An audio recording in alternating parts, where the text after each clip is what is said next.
പിന്നെ good morning guys. Hi. രാവിലെ തന്നെ തുമ്മലാട്ടോ. നമ്മൾ വെള്ളമൊക്കെ കുടിച്ച് ക്യാരറ്റൊക്കെ കഴുകി ക്ലീനാക്കി കുക്കുംബറും ഉണ്ടായിരുന്നു, അതൊക്കെ റെഡിയാക്കി സെറ്റാക്കി വെച്ച് കുറച്ചു നേരം പുറത്തെ ഭംഗിയൊക്കെ ഓർത്ത് നിന്നു. വയ്യ, സോ ഇന്ന് ലീവാക്കാന്ന് വെച്ചു. അങ്ങനെ കുടിക്കാൻ വെള്ളം നോക്കിയപ്പോൾ വെള്ളമില്ല. അങ്ങനെ നമ്മൾ പയ്യെ റൂമിൽ നിന്ന് ഇറങ്ങി മെസ്സിൽ പോയാലേ വെള്ളം എടുക്കാൻ പറ്റും. സോ നമ്മൾ നേരെ മെസ്സിലേക്ക് വെച്ച് വിട്ടു. അവിടെ ചെന്ന് വെള്ളമൊക്കെ എടുത്ത് റൂമിലെത്തി കുക്കുംബറും ക്യാരറ്റൊക്കെ കഴിച്ചു.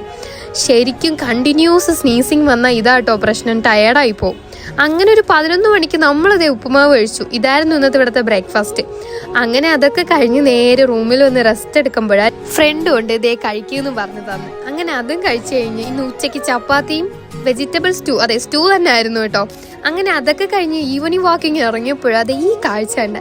ഐ തിങ്ക് കല്യാണം കഴിഞ്ഞുള്ള ഫംഗ്ഷന് പോകുന്നതാണെന്നാ തോന്നിയത്. എനിക്ക് നല്ല ക്രിഞ്ചായിരുന്നു കേട്ടോ. അവർക്ക് എന്താണെന്ന് ഞാൻ ആലോചിച്ചു. ഒരുപാട് പേരുണ്ടായിരുന്നു അവിടെ.